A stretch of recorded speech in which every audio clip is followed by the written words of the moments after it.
नमस्कार दोस्तों, जैसा कि आपको पता है कि आर का एग्ज़ाम बहुत ही नज़दीक है। लगभग से 50 से 55 दिन बचे हुए हैं।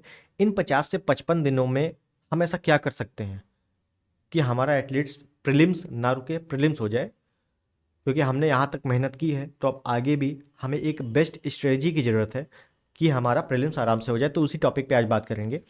देखिए, आर का एग्ज़ाम में अच्छी खासी भीड़ है और कंपटीशन भी अच्छा खासा रहने वाला है। ठीक है, कट ऑफ भी अच्छी खासी जाने वाली है, ये सबको पता है। लेकिन हम इसमें क्या कर सकते हैं ऐसा कि हमारा आउटपुट बेस्ट निकल के आए। क्योंकि हमारा आउटपुट जब बेस्ट निकलेगा, जब हमने पढ़ा होगा तभी बेस्ट निकलेगा। अच्छे से रिवीजन किया होगा, अच्छे से माइंड को रिकॉल किया होगा, तभी हमारा बेस्ट आउटपुट निकलेगा। तो कैसे निकलेगा, क्या होगा, उसके बारे में आज डिस्कस करेंगे। तो देखिए, दो पोर्शन है, जीएस और हिंदी। सिंपल है ना, दो पोर्शन, जीएस और हिंदी। जीएस की स्ट्रेटेजी, हिंदी की स्ट्रेटेजी। तो पहले जीएस में बात करेंगे, जीएस को कैसे क्या क्या है। अब अगर आप जीएस में थ्योरी पढ़ रहे हैं तो आप उसको बंद कर दीजिए। थ्योरी का मतलब है, जैसे हिस्ट्री है तो हिस्ट्री में आपने उठाया मॉर्मन्स, मॉर्मन्स को डिटेल में अच्छे से पढ़ना शुरू किया, बिल्कुल बंद कर दीजिए। अब आपको केवल और केवल पीवाई को सॉल्व करना है, जहाँ से क्वेश्चन मिल जाए। देखिए, कई लोगों के पास घटना चक्र होगा, है ना, ज़्यादा से ज़्यादा लोगों के पास घटना चक्र होगा, किसी के पास यूथ होगा, किसी के पास कुछ होगा। कई सारी किताबें होंगी जिसमें केवल और केवल क्वेश्चन आंसर होंगे, पीवाई क्यूज होंगे, हर तरह के पीवाई क्यूज होंगे। ऐसा नहीं कि आर का, उसमें यूपी पीसीएस का होगा, यूडीए एलडीए का होगा, एपीएस का होगा, जितना भी एग्ज़ाम होते रहते हैं उन सभी के पीवाईक्यू होंगे। उन्हीं को अच्छे से देखिए, अच्छे से घोर के पी जाइए, मैं कह रहा हूँ। तभी आपका कुछ अच्छा आउटपुट निकलेगा। आप केवल पढ़ते रहोगे, उससे कुछ नहीं होगा। है ना, क्या है ना कि पढ़ते रहने से नहीं होता। लास्ट टाइम पे आपका हेल्थ भी मैटर करता है, कि आपका मेंटल हेल्थ कैसा है वो भी मैटर करता है।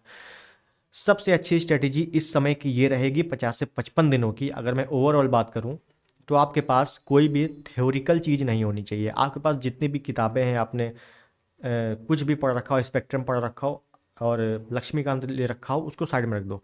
आपके पास जो नोट्स है, आपके अपने notes plus PYQ plus Lucent. Lucent आपको यहाँ पे कंपलसरी रहेगी। अगर मैं बात करूँ ल्यूसेंट की, तो ल्यूसेंट क्या रहेगा कि आपने जितना भी पढ़ा है अपने 6 महीने में, 1 साल में, जितना भी जो कुछ पढ़ लिया है, ल्यूसेंट आपका एज अ एक रिवीजन मोड पे काम करेगी। जितना भी आपने पॉलिटी पढ़ी है, पॉलिटी अच्छे से पढ़ा है, तो ल्यूसेंट एक तो पतली बुक है, ठीक है, उस पर पॉलिटी कितना ही रहेगा आपको खुद पता है। आपका, आप जब ल्यूसेंट की पॉलिटी पढ़ोगे तो आपको रहेगा कि यार ये मैं पढ़ चुका हूँ ऑलरेडी, वो आपका रिवीजन होता रहेगा। रिवीजन होता रहेगा, आपके ल्यूसेंट भी कंप्लीट होती रहेगी। और यकीन मानिए, ज़्यादातर क्वेश्चन आपके ल्यूसेंट से ही इधर उधर से घुमा के मिलेंगे। और जितना पीवाईक्यू है उसी से रिलेटेड क्वेश्चन रहेगा, ये भी समझो बात को। अगर आपने पीवाईक्यू अच्छे से पढ़ रखा है, घटना चक्र अगर आप घटना चक्र उठाइए, तो घटना चक्र में आपने देखा होगा कि आप कोई भी क्वेश्चन लीजिए, उसके नीचे के कई सारे क्वेश्चन उसी से रिलेटेड होते हैं। बस क्वेश्चन थोड़े से अलग अलग घुमा के पूछता है, आंसर सेम होता है लेकिन क्वेश्चन क्या है, अलग टाइप से पूछता है। वो कैसे कंप्लीट होगा, वो एक ही तरीका है कंप्लीट होने का, जितना है ज़्यादा रिवीजन मल्टीपल रिवीजन। जितना ज़्यादा रिवीजन आप करोगे, उससे आपको क्वेश्चन की मजबूती समझ में आ जाएगी। मैंने एक बार क्वेश्चन कोई पढ़ा, उसके बाद जब मैंने 1 महीने बाद देखा, मैं भूल जाऊंगा, बिल्कुल जाहिर सी बात है, भूल जाऊंगा। अगर मैंने कोई क्वेश्चन देखा 2-3 बार, 10 बार देखा, और आने वाले महीने के बाद क्वेश्चन वो देखा या उससे कोई रिलेटेड क्वेश्चन देखा, मुझे याद रह जाएगा। क्यों? क्योंकि मैंने मल्टीपल रिवीजन किया है। मल्टीपल रिवीजन बहुत ज़रूरी है। सिंपल सा फंडा है। अब 50 से 55 दिनों में आपके पास जीएस के लिए आपके अपने नोट्स होने चाहिए, आपके पास एक घटना चक्र होनी चाहिए, घटना चक्र की पीवाईक्यू लीजिए या यूथ की लीजिए, जैसी मर्जी हो, प्लस एक ल्यूसेंट होनी चाहिए। बस इन तीनों के अलावा कुछ नहीं होना चाहिए। सिंपल स्ट्रेटजी है। आप अपने नोट्स पढ़िए, पीवाईक्यू लगाइए और ल्यूसेंट पढ़िए, आपकी सारी चीज़ें कवर हो जाएंगी। थ्योरी पढ़ने पर मत आना। और एक चीज़ और, कि सिलेबस कंप्लीट की बात करें तो सिलेबस कंप्लीट किसी का नहीं होता है। लास्ट मोमेंट पे आप देखोगे किसी का सिलेबस कंप्लीट नहीं होता। जिसने टॉप भी किया है ना, उसका भी सिलेबस कंप्लीट नहीं होता है। बस जिसने टॉप किया है तो उसने किया क्या है, उसने अच्छे से आयोग को समझा है, अच्छे से उस एग्ज़ाम की पीवाईक्यू को समझा है कि कैसे क्वेश्चन पूछे जा रहे हैं। बस उतना ही पढ़ेंगे, ज़्यादा नहीं पढ़ेंगे, और उसका आराम से क्लियर हो जाता है। जो ज़्यादा पढ़ने के चक्कर में रहेगा उसका क्लियर नहीं हो पाएगा। 10 चीज़ें मत पढ़ो, एक चीज़ पढ़ो, उसी को 10 बार पढ़ो। सिंपल स्ट्रेटजी है यही।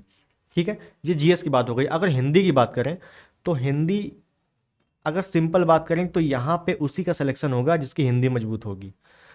हिंदी के लिए क्या है, जैसा कि मैं सिंपल बताऊं, हमारे चैनल पे हिंदी के 6 टॉपिक और हिंदी के 6 वीडियो, बस इतना ही पढ़ना है। हिंदी में सिंपल सी बात है, हिंदी के लिए कोई भी नया शब्द नहीं आ जाएगा। समझो बात को, जितना भी अभी तक आया हुआ शब्द है वहीं से आपका रिलेटेड होगा। अगर मैं वाक्यांशों के लिए एक शब्द बात करूँ, विलोम शब्द बात करूँ, पर्यायवाची बात करूँ, कोई भी अलग से ब्रह्मांड से शब्द नहीं निकल आएगा। सिंपल से शब्द है। अगर आज से 5 साल पीछे कुछ पूछा गया है, हो सकता है आज पूछ ले। अगर पीछे पूछा गया है, हो सकता है आज पूछ ले, या हो सकता है पिछले एग्जाम में पूछा गया है आज पूछ ले, या आज कुछ पूछा जा रहा है, हो सकता है कल पूछ ले। इसी टाइप की हिंदी की स्ट्रेटजी रहती है। ठीक है, तो हिंदी के लिए यकीन मानिए हमारे जो 6 वीडियोज़ हैं, मैं विलोम शब्द या पर्यायवाची 2 पढ़ चुके हैं। 1-2 वीडियो आपको जल्द मिल जाएंगे। एग्जाम से पहले आपको 6 के 6 वीडियो अच्छे से मिल जाएंगे, उनको पढ़िए। आप जहाँ से पढ़ रहे हो, कोई भी बुक आप पढ़ रहे हो, आदित्य की पढ़ रहे हो, ल्यूसन पढ़ रहे हो, घटना चक्र लगा रहे हो, बहुत अच्छी बात है, लगाइए। लेकिन 6 वीडियो आप ज़रूर देख कर जाइएगा, आपको बहुत फ़ायदा होगा। क्यों फ़ायदा क्यों होगा? क्योंकि कुछ नहीं है, सिर्फ और सिर्फ प्रीवियस ईयर पेपर है।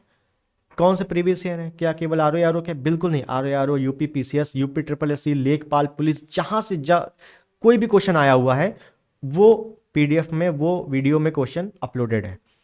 आप उसको अच्छे से रट के जाइए। बस सिंपल स्ट्रेटेजी है जीएस की, हिंदी की। बात रही करंट की, तो करंट के अगर 25 क्वेश्चन आ रहे हैं तो उसमें आपके 16 या 18 ही सही हो पाएंगे। बाकी क्वेश्चन आपको टफ रखेगा, आपको नहीं आएगा, वो किसी को नहीं आएगा। सिंपल बात है। ठीक है, कोई रॉकेट साइंस नहीं होता है इसमें। और इतना आपने फॉलो कर लिया, आपका प्रीलिम्स आराम से हो जाएगा, कोई दिक्कत नहीं होगी, क्योंकि आपने पढ़ रखा है। ठीक है, अब जिसने कुछ भी नहीं पढ़ा वो बिल्कुल आ जाए तो उसका तो ऐसे भी नहीं होने वाला है ना। तो सिंपल सी स्ट्रेटेजी है यही आर ओ की। ठीक है, तो चलिए आपको कुछ चीज़ें समझ में आ गई होगी। सिंपल सी स्ट्रेटेजी मैंने बताई है, कोई ज़्यादा अलग से नहीं बता दिया है, सब यही बताते हैं और यही करना भी चाहिए, जाहिर सी बात है। ठीक है, तो चलिए मिलते हैं अगली वीडियो में, तब तक के लिए धन्यवाद। जय हिंद, वंदे मातरम।